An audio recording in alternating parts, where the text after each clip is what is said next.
इस वक्त मैं मौजूद हूँ सोनाहातू में और यहाँ पे जतरा लगने वाला है, जो कि झारखंड में आपको पता होगा कि झारखंड में जतरा जो होता है वो मेला होता है, वो बहुत बड़ा इसको तवज्जो दिया जाता है और यहाँ पे बहुत तरह का कार्यक्रम होगा और उसका आगाज़ आज किया गया है। और यही वो धरती है जहाँ पे श्री राम का मेला लगने वाला है। और जानते हैं यहाँ पे समाज सेवी धनपति महतो आए हैं, जो कि सिल्ली विधानसभा का निर्दलीय प्रत्याशी रह चुके हैं और उनसे जानते हैं कि किस तरीक़ा से इस प्रोग्राम का आगाज़ किया गया है और क्या क्या इस प्रोग्राम में देखने को मिलेगा। तो आइए जुड़ते हैं धनपति महतो से। आज आप लोग यहाँ पे मीटिंग रखे हुए हैं, ये मीटिंग का उद्देश्य क्या था? देखिए, ये आज हमारे लांदुडी ग्राम पाँच परगना का सबसे बड़ा गांव है और इस गांव में हमारे सभी धर्म के लोग रहते हैं, सभी जाति धर्म के लोग रहते हैं, सामने भी हैं और हम लोग एकता रहते हैं। और इसी एकता के साथ हम लोग का अभी मकर संक्रांति का दिन आ रहा है। इस मकर संक्रांति में पहले बूढ़ा पुरखा लोग, हम लोग जो छोटे थे उस समय ही फौदी खेलते थे, तो मुंडा घर में फौदी खेल के ठोक के घुसाते थे। ये परंपरा हम लोग का आज भी है और उसको हम लोग को बचाने के लिए आज इतना आदमी हम लोग एकता हुए हैं। किसी तरह का जाति भेदभाव में ना बांटे, हम लोग गांव में जैसे एकता रहते हैं वैसे एकता हम लोग रहना चाहते हैं। उसी तहत हमारे एक बहुत पुराने सांस्कृतिक मेला है हमारे पाँच परगना क्षेत्र में, टूसू महोत्सव। ये टूसू महोत्सव जो है हमारे 14 तारीख से जो शुरू होता है, 14 जनवरी से आपको फरवरी तक करीब 1 महीना तो हम लोग का प्रत्येक घर में मतलब हंसी खेलते रहते हैं। सबके घर में नया कपड़ा, नया खाना पीना, एकदम आनंद लेते हैं। ये संस्कृति आज का नहीं है, हम लोग का पूर्वज ने, जो हम लोग छोटे छोटे थे उस समय से ये श्री राम टूसू मेला यहाँ लगता है। ये श्री राम टूसू मेला श्री राम भगवान का नाम पे हमने पहले भी वादा किए हैं। इस मेला को हमने कहा है कि श्री राम, लक्ष्मण, सीता और पूरे परिवार को हम एक, जब हमारे मुंडा साहब ने इस ज़मीन को दे दिए हैं तो हम ये मंदिर को हम लोग बनाएंगे। ये सभी लोग हम लोग ये विचार विमर्श किए हैं और आगे देखते रहेंगे, चलेंगे जो सोच है हम लोग का। और श्री राम टूसू मेला में आज हमको ये गांव के लोग हमको मुख्य अतिथि के रूप में आज ये ग्रामीणों का बैठक में हम आए हुए हैं और सभी का राय विमर्श हुआ है कि इसको आने वाला समय में बृहत हम लोग और ले जाने का संकल्प ले रहे हैं। इस बार का टूसू मेला में क्या कुछ विशेष रहेगा? देखिए, पहले साल में जो था उससे थोड़ा सा बढ़ के रहेगा और हम चाहेंगे कि इस पाँच परगना क्षेत्र में ऐसा हम लोग कार्यक्रम करें ताकि देखने लायक रहे। कितना तारीख को है ये? हम लोग का 21 जनवरी को है और इसमें हम लोग पूरा इस पाँच परगना क्षेत्र में हमारे ऐसा सांस्कृतिक मेला है और हमारे सभी लोग बढ़ चढ़ के हिस्सा लेते हैं। सभी जाति धर्म लोग अपने नाचते गाते आते हैं, आनंद लेते हैं और हम लोग एकता का परिचय होता है। तो ये संस्कृति को हम लोग बचा के रख रहे हैं। से लोग आते हैं, कितने दूर से लोग आते हैं और क्या क्या इस प्रोग्राम में रहता है? टूसू स्पेशल रहता है, क्या क्या नाच गान वगैरह? नहीं, इस मेला में बहुत सारा प्रोग्राम होता है। विशेष तौर से फुटबॉल खेल होता है। फुटबॉल खेल के बाद हमारे यहाँ आपका टूसू चोड़ोल का प्राइज भी हम लोग वितरण करते हैं और बहुत सारा, जैसे अशोक जी ने कहा कि शिविर भी लगाते हैं, कुछ खाने पीने का भी, प्रसाद का भी वितरण होता है।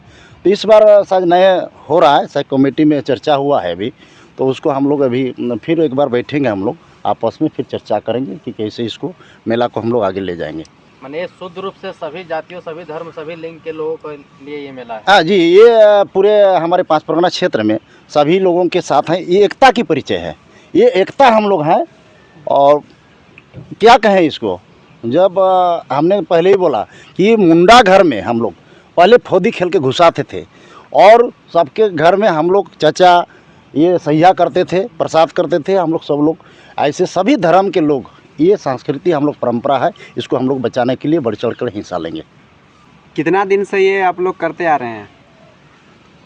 1987 से यह मेला की स्टार्टिंग है और इस मेला के संस्थापक हमारे सामने मौजूद है अशोक कुमार अग्रवाल जी, और उनकी उपस्थिति में ही हम लोग का शुरुआत, और अभी 40वां यह वर्षगांठ हम लोग मना रहे हैं श्री राम टूसू मेला के रूप में। और इनकी उपस्थिति के साथ साथ इनका योगदान भी सराहनीय है। इन्होंने हमारे इस मेला में रामचरितमानस के साथ साथ सोल का भी प्रदान करते हैं, और जो काफ़ी संख्या में महिलाएं आती हैं जो टूसू नाच गान करती हुई जो ये साल भर का जो मेला है जिसमें आनंद लेते हैं।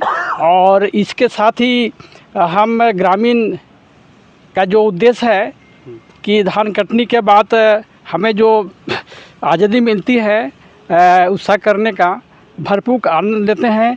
नए नए कपड़े हम लोग गुड़ पीठा कहते हैं, घर घर मिलते हैं, और 1 महीना नहीं बल्कि 2-2 महीना हम लोग इसका आनंद उठाते हैं। और इसके साथ ही फुटबॉल खेल का प्रतियोगिता, मुर्गा लड़ाई प्रतियोगिता, स्वास्थ्य शिविर, निःशुल्क दवा वितरण, और इन साल प्रसादम का भी व्यवस्था अशोक जी के द्वारा किया गया है। और हम इनके द्वारा ही महामंडलेश्वरम का भी आगमन इन साल हो रहा है। और हम सभी की आज दूसरी बैठक है मेला संबंधी। हम सभी चाहते हैं कि इस बार का सबका हम भूमिका होना चाहिए, क्योंकि जो भी कार्यक्रम आज तक किया गया है उससे कुछ हटके हैं, और जिनको संपन्न कराना हमारा कर्तव्य है। मुन्ना जी, एक सवाल रहेगा। जी सर। दिल्ली में बहुत सारे नेता विधायक हैं, उनको छोड़ के धनपति महतो के क्यों बुलाते हैं? देखिए, बात ऐसी है कि हमारा शुरू से ही परंपरा रहा है कि हमारा यह मेला श्री राम टूसू मेला जब स्टार्टिंग किए थे, हमारे जो भी बूढ़े बुजुर्ग थे जो आज नहीं है, तो उनकी अगुवाई में जो स्टार्टिंग किया गया था, आज हम उनकी भूमिका निभाना पड़ रहा है। लेकिन यहाँ बीच में जो आर्थिक संकट आ गई तो हम लोग किन कर्तव्य मुड़ा चले गए, और काफ़ी घर घर आस पड़ोस से भी हम लोग चंदा इकट्ठा किए और इसको एक मेला का रूप दिए हैं। और आज जो स्थिति थी बीच में, जो हमारे नए लड़के लोग थे जो काफ़ी पैसा खर्च करके हमें मैंने क्या कहा, पैसा की कमी हो गई, तो फिर हम किसी तरह मेला तो लगातार लगता ही रहा। तो हम इनसे परिचय हो गया धनपति महतो जी। तो हमें पता चला कि हर गांव में सामाजिक कार्य करने वाले समाज सेवी हैं, तो क्यों ना इनसे एक बार मिला जाए। तो इनसे हम लोग अपना बात को रखे और इनकी सहमति बनी कि चलिए हम श्री राम टूसू मेला में मेरा योगदान रहेगा। और इन्होंने 2 साल पहले से ही 1 तारीख को ही, मतलब 1 जनवरी को ही इन्होंने हमें पैसा प्रदान किए थे। ये नहीं कि हम लोग 21 तारीख को मेला लगता है तब पैसा देते हैं, वैसी बात नहीं। मेरे 15 दिन पहले ही इन्होंने पैसा 15,000 30,000 इन्होंने दिया था। तब से हम काफ़ी सबल हुए हैं और आर्थिक स्थिति मजबूत बनी है। और आज हम चाहते हैं, आज सबके मुँह से यह बात निकलती है कि धनपति महतो के द्वारा इनका बहुत बड़ा योगदान रहा है। और इस लालमुड़ी श्री राम टूसू मेला में काफ़ी गांव के लोग आते हैं और काफ़ी आनंद लेते हैं, स्त्री पुरुष महिला बाल बच्चे। और इस तरह मेला की बढ़ोतरी बढ़ती जा रही है। और साथ ही साथ हम यह भी चाह रहे हैं कि आने वाले समय में इनका जो कर्तव्य निभाए हैं, तो हम सभी ग्रामीण भी ये कसम खा रहे हैं, हम भी ये वादा कर रहे हैं, चलिए आपका काम में भी हम लोग सहयोग करेंगे। तो इसी तरह हमारे ग्रामीण काफ़ी उत्सुक हैं इस तरह के लोगों से मिलकर। इनका योगदान, इनका जो सराहनीय योगदान रहा है, इस पर हम लोग काफ़ी खुश हैं। बताइए, आपका परिचय थोड़ा बता दीजिए। मेरा नाम अशोक कुमार अग्रवाल।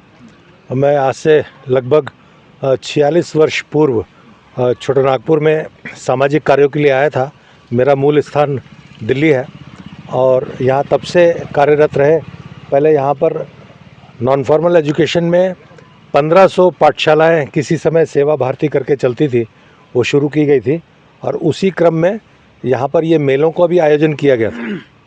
और आप पूछेंगे कि ये मेले कैसे लगे, तो उस समय यहाँ पर केवल सती घाट में बहुत बड़ा मेला लगता था। तो ये पूरे एरिया का सोशियो इकोनॉमिक चेंजेस लाने के लिए सब जगह 2-2 दिन छोड़कर, सबसे पहले सीतुमडी, लांदुबडी, परासी, पलीद यहाँ पर सब जगह फुटबॉल मैच करना, कृषि मेले लगाना और ये सारे कार्यक्रम शुरू किए गए। तो उसी में फिर एदलपीड़ी जोड़ा गया, घाघर सतिया जोड़ा गया और एदलपीड़ी जोड़ा गया करके 11 मेले इस प्रकार से ये लगने लगे 27 तक अब तक। उसके बाद वो सूर्य मंदिर, इसके बाद सूर्य मंदिर का निर्माण कराया यहाँ पर, और सूर्य मंदिर में अंतिम समापन होता था 25 दिसंबर को अंतिम मेला लगता था वहाँ पर। 25 जनवरी को इसके 11 दिन बाद वहाँ मेला लगता था। आपका ये क्या योगदान है? मेरा योगदान इस मेले में या सब मेले में? सभी मेलों में। सभी मेलों में, क्योंकि मैंने तो उस समय शुरुआती, क्योंकि हमारी एक टीम थी, मैं अकेला तो कुछ कर नहीं सकता था यहाँ पर। हमारी सेवा भारती की एक टीम रहा करती थी संस्कृति विहार की, उसमें जो गौरी महतो जी और अपने हिकिम जी, यहाँ नरसिंह जी हैं, और हर गांव में हमारे कोई ना कोई कार्यकर्ता रहते थे। मैंने बताया ना 1500 पाठशालाएँ चलती थी, तो प्राय प्रत्येक गाँव में चलता था। तो बड़े बड़े स्थानों पर 11 स्थानों पर यह मेलों का आयोजन किया गया था। और सबसे बड़ी बात कि उस समय शायद ही हमें धन संग्रह करना पड़ता था, बहुत कम, क्योंकि जो तरह स्वयं स्फूर्त था, यहाँ के स्थानीय जो साधन थे उन्हीं से छोटे मोटे स्तर से बहुत बड़े बड़े सांस्कृतिक, और प्रत्येक मेले में झंडी, मुंडी, दारू और किसी प्रकार का नशा ये उस समय नहीं होता था। ये सब बंद रहता था, हब्बा डिब्बा कुछ नहीं होता था। 5 साल तो ऐसा चला, परंतु उसके बाद मेरा यहाँ से जाना हो गया, मैं हिमालय चला गया था। बाद के कालखंड में दोबारा मेरा अभी आना शुरू हुआ यहाँ। आपका भी इसमें आर्थिक सहयोग रहेगा? मेरा आर्थिक सहयोग के नाते तो यह है कि प्रत्येक मेले में मैं जितनी भी मेरा कोई व्यक्तिगत तो है नहीं, मैं तो फक्कड़ आदमी हूँ। मेरे पास ये झोला है, जैसे मोदी जी के पास झोला रहता है ना, वो मेरे पास एक झोला ही है बस, और कुछ नहीं है। ना मैंने जीवन में कभी व्यवसाय किया, ना नौकरी किया, ना कोई कार्य किया, ना मेरी खेती बाड़ी है, ना मेरा कृषि है, और मेरा परिवार भी यही सब है। भौतिक समर्थन रहेगा। भौतिक समर्थन के नाते लोगों से सहयोग, एक दूसरे को जोड़ना, एक दूसरे को मिलाना, एक दूसरे के साथ काम करना। तो ऐसे यहाँ पर प्रत्येक चौड़ल को ये यहाँ पर नैतिक शिक्षाओं का प्रचार प्रसार हो। फिर से पुनः हम छोटी लकीर के बगल में बड़ी लकीर खींच सकें, नैतिक कार्यक्रम, नशा मुक्ति हो। तो इसके लिए गांव-गांव में रामायण पहुँचे। तो हम लोगों ने गांव-गांव में रामायण मंडलियाँ तो बनाई है। हर मेले में भी यहाँ पर प्रत्येक चौड़ल को एक रामायण और एक शॉल से पुरस्कृत करते हैं, और उनको शुद्ध सात्विक भोजन मिले, इसके लिए पहली बार प्रयास किया जा रहा है। यहाँ प्रसादम करके 2000 लोगों को शुद्ध सात्विक 100 ग्राम चावल और साथ में सब्जी, ये लगभग 15 से 20 रुपए कॉस्ट बैठेगी हम लोगों की, उसको हम लोग 10 रुपए में सभी को उपलब्ध कराएंगे।